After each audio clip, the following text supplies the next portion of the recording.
Hello बच्चों, आज हम देखने वाले हैं vapour pressures and Raoult law.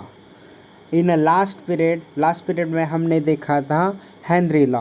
Henry law जो है वो एग्जाम्पल हमने देखा था कि पेप्सी, थम्सअप में जो कार्बन डाइऑक्साइड ऐड होता है, थम्सअप में जो कार्बन डाइऑक्साइड ऐड होता है वो कार्बन डाइऑक्साइड प्रेशर, जितना ज़्यादा प्रेशर ऐड करोगे उतना ज़्यादा कार्बन डाइऑक्साइड उसमें ऐड हो जाएगा। मीन्स वहाँ partial pressures of solution is directly proportional to its moles fractions.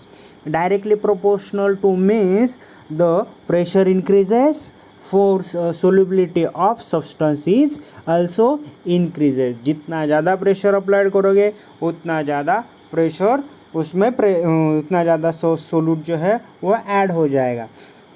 तो अभी हम देखेंगे vapour pressure. Vapour pressure means क्या होता है कि सपोज हमारे पास एक सब्सटेंस है या एक सॉल्यूशंस है।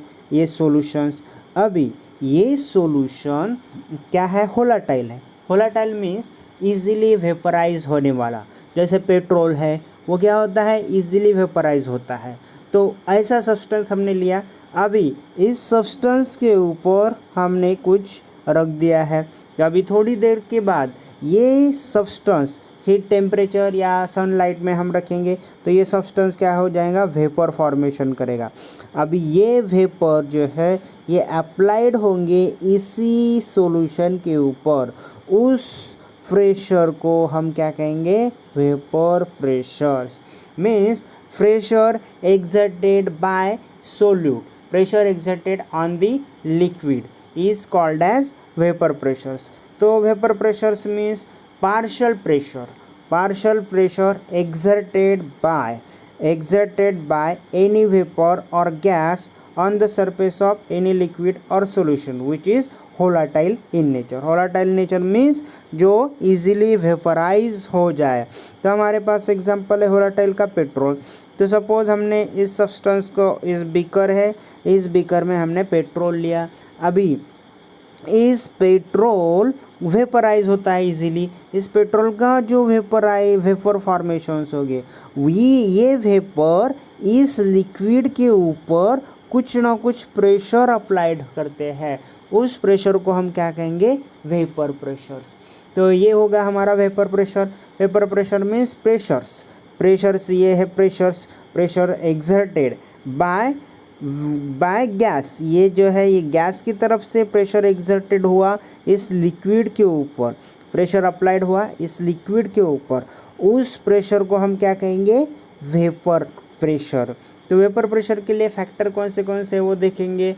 सबसे पहला फैक्टर है टेम्परेचर जो है वो इंक्रीज हो जाता है तो vapour pressure also increases. Because suppose हमारे पास ये बीकर है, इस बीकर में हमारे पास ये सॉल्यूशंस है। सॉल्यूशन के ऊपर ऐसी एक लेयर फॉर्मेशंस हो, एटम की लेयर फॉर्मेशंस हो गए। अभी जैसे ही इस सब्सटेंस को हम हीट करने लगते हैं तो इस सब्सटेंस में जो एटम्स है उस एटम की काइनेटिक एनर्जी जो है वो क्या हो जाएगी, इंक्रीज हो जाएगी। काइनेटिक एनर्जी इंक्रीज होने की वजह से ये क्या हो जाएगा, ये क्या होता है, इजीली वेपर फॉर्मेशंस होता है। वेपर, ये जितनी ज़्यादा वेपर उतना ज़्यादा प्रेशर्स, उसको हम क्या कहेंगे, vapour pressures. Means temperature increase होने की वजह से वेपर प्रेशर क्या होता है, बढ़ता है। अभी जैसे ये जो है ये वेपर प्रेशर जो है इसी सोल्यूट सब्सटेंस का था, किसी एक ही सब्सटेंस का था। बट हमने देखा था कोई पर्टिकुलर सब्सटेंस जैसे सपोज हमने एक वाटर लिया था, उस वाटर में CO2 ऐड करने के वक्त जितना ज़्यादा टेम्परेचर उतना CO2 कम डिजल होगा, ऐसा हमने कहा था। क्योंकि ये CO2 जो है वो दूसरा सोल्यूट है और ये जो वाटर है ये भी, ये दोनों एक दूसरे से अलग है। बट यहाँ पे एक ही सॉल्यूशंस है, एक ही सॉल्यूशन का वेपर जो फॉर्मेशंस होगा उसी वेपर को हम क्या कहेंगे, वेपर प्रेशर्स। वेपर प्रेशर्स कौन क्रिएट कर रहा है, ये काइनेटिक एनर्जी। अभी जैसे जैसे सपोज हम इसको हीट करेंगे तो ये CO2 क्या गैस का क्या हो जाएगा, काइनेटिक एनर्जी बढ़ेगी और इस CO2 में गैस की डिजॉल्विंग पावर जो है वो कम हो जाएगी। बट यहाँ पे वैसा नहीं है। अभी हम देखते हैं nature of liquid. Nature of liquid में क्या दिया है, intermolecular force of attractions weak, vapour pressure is higher. वो कैसे होता है, सपोज हमारे पास एक बीकर है, सपोज हमारे पास एक बीकर है, इस बीकर में हमने दिया है ईथर, क्या है, ईथर। अभी दूसरे बीकर में हमारे पास है इथेनॉल, क्या है, इथेनॉल C2H5OH। अभी इथेनॉल में हाइड्रोजन बॉन्डिंग होने की वजह से इंटरमोलिकुलर फोर्स ऑफ अट्रैक्शन जो है वो ज़्यादा है। जितना ज़्यादा इंटरमोलिकुलर फोर्स ऑफ अट्रैक्शंस, ये दोनों मॉलिक्यूल या ये जो मॉलिक्यूल्स है वो एक दूसरे को ज़्यादा से ज़्यादा बाइंडिंग करेंगे। ज़्यादा से ज़्यादा बाइंडिंग करने की वजह से उसमें फोर्स ऑफ अट्रैक्शंस वो जो है वो ज़्यादा रहेगा। तो ज़्यादा फोर्स ऑफ अट्रैक्शन होने की वजह से इसको ब्रेक करने के लिए एनर्जी भी क्या रही है, ज़्यादा चाहिए। तो ज़्यादा एनर्जी होने की means intermolecular force of attraction ज़्यादा होने की वजह से वेपराइज फॉर्मेशन कम हो जाएगा। तो ये होगा हमारा नेचर ऑफ लिक्विड। कोई लिक्विड जो होता है जिसका इंटरमोलिकुलर फोर्स ऑफ अट्रैक्शन ज़्यादा रहता है, किसी का इंटरमोलिकुलर फोर्स ऑफ अट्रैक्शन कम रहेगा। जिसी सब्सटेंस का इंटरमोलिकुलर फोर्स ऑफ अट्रैक्शन कम है उसी सब्सटेंस का वेपर प्रेशर ज़्यादा रहेगा, क्योंकि वो इजीली वेपराइज फॉर्मेशंस होता है। मींस एक से ज़्यादा एटम वो जो है वो बाइंड नहीं हो जाएंगे, कंबाइन नहीं हो सकते हैं, इसीलिए वेपर प्रेशर मींस वो इजीली वेपराइज फॉर्मेशन कर सकता है। तीसरा पॉइंट है boiling point. Boiling point means the liquid which have low boiling point have a higher pressures. Means किसी सब्सटेंस का लिक्विड, किसी लिक्विड सब्सटेंस जो है उसका बॉइलिंग पॉइंट कम होता है तो वो क्या हो जाएगा, जो स्मॉल टेम्परेचर के ऊपर वो जो है वेपराइज होना फॉर्मेशन होगा। स्मॉल टेम्परेचर के ऊपर वेपराइज फॉर्मेशन होता है मीन्स उसकी ज़्यादा अमाउंट में वेपराइज जो है वो फॉर्मेशन होगा। जितना ज़्यादा वेपर उतना ज़्यादा उसका vapour pressure. Means lower temperature के ऊपर जो है वेपर प्रेशर जो है वो ज़्यादा रहता है। Purity of liquid pure liquid का सॉल्यूशंस में ज़्यादा वेपर प्रेशर रहता है। वो कैसा, जैसे सपोज हमारे पास प्योर है, pure means only one types of substance जो है उसमें प्रेजेंट है। जैसे सपोज वाटर, तो वाटर के एटम ही यहाँ पे प्रेजेंट है। उस वाटर की एटम में जो वेपराइज फॉर्मेशंस है तो उसका कुछ ना कुछ वेपर प्रेशर्स है, कि जैसे सपोज हमारे पास Pa है। अभी एक सॉल्यूशंस है, सॉल्यूशंस में दो सब्सटेंस प्रेजेंट है, एक तो सोल्यूट और दूसरा है सॉल्वेंट, सोल्यूट और सॉल्वेंट। तो सपोज हमारे पास सोल्यूट का वेपर प्रेशर हमें निकालना हो, पर्टिकुलर सोल्यूट का सब्सटेंस का वेपर प्रेशर निकालना हो, इसमें जो है वो वेपर प्रेशर किसका है, सोल्यूट और सॉल्वेंट का है। तो सोल्यूट का सपोज हमें निकालना चाहेंगे इस सॉल्यूशन में, तो उसका वेपर प्रेशर क्या रहेगा, कम रहेगा क्योंकि इसके सॉल्वेंट भी इसमें ऐड है। सॉल्वेंट का भी कुछ ना कुछ वेपर प्रेशर रहेगा और सोल्यूट का भी कुछ ना कुछ। तो सोल्यूट का पर्टिकुलर सब्सटेंस का हम देखा जाए वेपर प्रेशर तो वो क्या होता है, कम रहेगा। तो मीन्स ये 3-4 पॉइंट है वेपर प्रेशर के ऊपर डिपेंड। सबसे पहला पॉइंट है temperature increases, vapour pressure also increases. These applicable only for volatile substance. Then दूसरा पॉइंट है नेचर ऑफ सोल्यूट या नेचर ऑफ सॉल्वेंट या नेचर ऑफ सॉल्यूशंस। मीन्स जिस सॉल्यूशंस में इंटरमोलिकुलर फोर्स ऑफ अट्रैक्शन ज़्यादा रहेगा उस सब्सटेंस का वेपर प्रेशर कम रहता है, बिकॉज जो एटम्स है एक दूसरे के साथ अच्छे से कंबाइंड बाइंडिंग होती है। उस एटम को ब्रेक करने के लिए हमें ज़्यादा एनर्जी चाहिए, तो ज़्यादा एनर्जी चाहिए इसीलिए वो जो है वो वेपराइज कम फॉर्मेशन हो सकते हैं। बॉइलिंग पॉइंट का liquid which have low boiling point have a higher pressures. तीसरा चौथा है purity of liquid, means pure liquid का वेपर प्रेशर हमेशा ज़्यादा रहेगा than the solutions, because solution में दूसरा सब्सटेंस भी ऐड होता है। सॉल्यूशंस मीन्स क्या होता है, combinations of solute and solvent. जैसे शुगर सॉल्यूशन, शुगर सॉल्यूशन में वाटर भी एक सोल्यूट है, सॉल्वेंट है, और शुगर एक सोल्यूट है। तो वो जो वेपर प्रेशर बनेगा, वो वेपर प्रेशर जो है वो दोनों सब्सटेंस का कंबाइनिंग मिक्सचर वेपर प्रेशर होगा। और प्योर जो है, जैसे सपोज वाटर का हमें वेपर प्रेशर निकालना हो, तो जैसे प्योर सब्सटेंस में वाटर का वेपर प्रेशर ज़्यादा रहेगा, means pure substance higher has a higher vapour pressure than the solutions. अभी देखो रॉल्ट लॉ क्या कहता है, रॉल्ट लॉ कहता है पार्शियल प्रेशर्स। कौन से पार्शियल प्रेशर, प्रेशर किसका, वेपर का प्रेशर्स, मीन्स उसे हम क्या कहते हैं, partial pressure. Partial pressures of any volatile substance is directly proportional to moles of fractions of solute present in the solutions, means ये solutions में कितने अमाउंट ऑफ सोल्यूट प्रेजेंट है वो किससे रिलेटेड है, इस वेपर प्रेशर से रिलेटेड है। जैसे सपोज हमारे पास दो एक सब्सटेंस के वन है, volatile solute and volatile solvent. एक है ये बीकर, दूसरा है ये बीकर।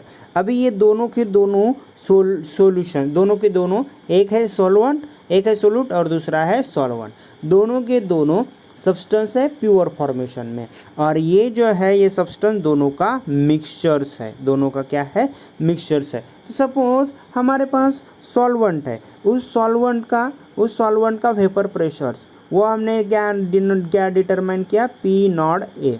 अभी दूसरा हमारे पास सॉल्वेंट है, इस सब्सटेंस का हमारे पास वेपर प्रेशर्स है पी नॉट बी है। अभी ये दोनों, और यहाँ तो ये जो रॉल्ट लॉ क्या कहता है, partial pressures of any volatile partial pressure exerted by vapor or gas on the surface of liquid solution। जैसे सपोज हमारे पास ये लिक्विड है, अभी इस लिक्विड सॉल्यूशंस है, इस लिक्विड सॉल्यूशन का सब कुछ ना कुछ वेपर प्रेशर फॉर्मेशंस होता है। तो उस वेपर प्रेशर्स, ये वेपर प्रेशर्स जो है वो, ये वेपर है, ये वेपर जो है वो प्रेशर एग्जर्टेड करेंगे किसके ऊपर, इस लिक्विड के ऊपर। तो ये जो गैस है, ये जो वेपर प्रेशर्स है वो डायरेक्टली प्रोपोर्शनल है, मीन्स इसका प्रेशर कैसे बढ़ेगा, कैसे बढ़ेगा, इसमें जो भी मोल्स फ्रैक्शंस है, मीन्स यक्स, जितने भी यक्स प्रेजेंट है, जितने भी अमाउंट ऑफ सोल्यूट या सॉल्वेंट प्रेजेंट है वो इससे रिलेटेड है। Means P is partial pressure exerted on the solution is directly proportional to mole fractions of liquid solutions। Means इस सॉल्यूशंस में जितने भी मोल फ्रैक्शंस है उससे डायरेक्टली प्रोपोर्शनल है पार्शियल प्रेशर्स। अभी देखेंगे, जैसे सपोज हमारे पास एक है पी नॉट है, एक प्रेशर्स है एक्स से जो है वो मोल्स जो है इस सब्सटेंस में मोल्स प्रेजेंट, जितने भी मोल्स है, मीन्स कॉन्सेंट्रेशंस क्या है, कॉन्सेंट्रेशंस। अभी ये सॉल्वेंट है, इस सॉल्वेंट में कुछ ना कुछ सब्सटेंस का कॉन्सेंट्रेशंस होगा। दोनों सब्सटेंस कंबाइन होने की वजह से दोनों सब्सटेंस का जो प्रेशर्स बनेगा वो क्या बनेगा, partial pressures of A plus partial pressures of B, यह हमें बन रहा है। तो अभी जैसे ये सॉल्यूशंस ए का हमें निकालना हो, मीन्स पार्शियल प्रेशर निकालना हो अकॉर्डिंग टू रॉल्ट लॉ निकालना हो, तो P naught A is equal to P A is equal to P naught A into X है। अभी देखो इस टोटल का प्रेशर वो हम कैसे कहेंगे P T is equal to means P total means pressure total is equal to pressures of A और प्रेशर्स ऑफ बी। तो इसका प्रेशर हमें मिल गया। तभी इस पी ए को हम कैसे निकालेंगे, इस पी ए जो है वो कैसा है, वो P A directly proportional to X A. तो ये कंपोनेंट है। ये पी बी कैसे होगा, PB is directly proportional to XB। अभी ये दोनों इक्वेशन बनेंगे, ये दोनों इक्वेशन इसी सॉल्यूशन में प्रेजेंट है।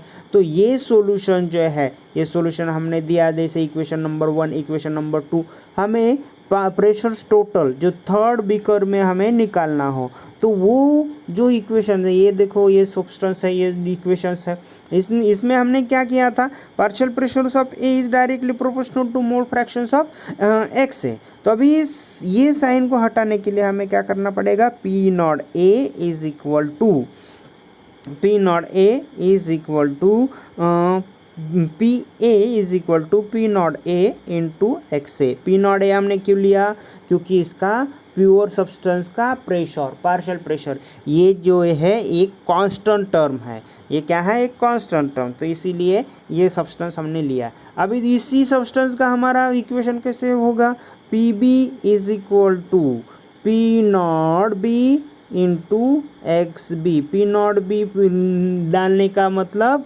ये जो है ये कांस्टेंट टर्म है, इसीलिए हम इस साइन को हटाने के लिए, डायरेक्टली प्रोपोर्शनल का साइन हटाने के लिए हम कांस्टेंट टर्म ऐड करते हैं। तो कांस्टेंट टर्म ऐड जो है वो पी नॉट ए और पी नॉट बी जो है वो कांस्टेंट टर्म है। तो अभी देखो ये दोनों इक्वेशन हो गए। अभी ये दोनों इक्वेशन एडिशन करने के बाद हमें क्या मिलेगा, P A plus P B means third beaker में का हमें सो इक्वेशन मिलेगा। थर्ड बीकर में इक्वेशन जो है वो क्या है, P T is means pressure, total pressure is equal to P A plus P B. P T is equal to, ये इक्वेशन दोनों इसमें ऐड करेंगे तो क्या होगा, हमें ये कंपोनेंट, ये इक्वेशन मिलेगा, P total is equal to P naught A into X A plus P naught B into X B. तो अभी ये देखो एक बट यहाँ पे actually moles fractions of A solute plus moles fractions of B solute is equal to 1, ये कहा गया है। तो अभी X B is equal to 1 minus X A हम इसे लिख सकते हैं। अब ये एक्स बी की वैल्यू इसी सब्सटेंस में हमें पुट करेंगे। पुट करने के बाद हमें क्या मिलेगा, equation P T is equal to P naught A into X A plus P naught B into 1 minus X A, 1 minus X B, suppose हमने यहाँ पे एक्स बी लिया है। अभी देखो P naught A into X A plus P B, इससे 1 से multiply किया तो पी बी होगा, माइनस ये पी नॉट ए इस सब्सटेंस को एक्स बी के साथ, एक्स ए के साथ हमने मल्टीप्लाई किया तो जो है वो X A, P naught B into X A लिया। अभी दोनों इक्वेशन जो है वो सेम है, इस इक्वेशन से एक्स ए जो है वो कॉमन टर्म निकलेगी। तो P total is equal to P B into X into P A minus P B. ये इक्वेशंस है Raoult law for volatile equations. Raoult law क्या कहता है, partial pressures of any volatile substance is directly proportional to mole fractions of this solutions is called as, ये जो है वो Raoult law. दोनों इक्वेशंस क्या कहता है, हेनरी लॉ और रॉल्ट लॉ, दोनों इक्वेशंस का स्टेटमेंट सेम है, बट रॉल्ट लॉ एप्लीकेबल है फॉर वोलेटाइल सब्सटेंस, और ये जो है एक ही सॉल्वेंट के लिए, एक ही सॉल्यूशन के लिए, प्योर सॉल्यूशन के लिए अप्लाई होता है। बट हेनरी लॉ जो है वो वोलेटाइल और नॉन वोलेटाइल सब्सटेंस के लिए, दोनों के लिए रिलेटेड है। बट इसमें जो सोल्यूट लिया है वो क्या है, वो अलग है, और सॉल्वेंट जो लिया है वो क्या है, वेपर प्रेशर करने वाला, वो भी अलग है, जैसे CO2 प्लस वाटर। बट इसमें एक ही प्योर सॉल्यूशंस प्रेजेंट है। तो ये हुआ हमारा हेनरी लॉ और रॉल्ट लॉ का बीच में का रिलेशंस। तो थैंक यू।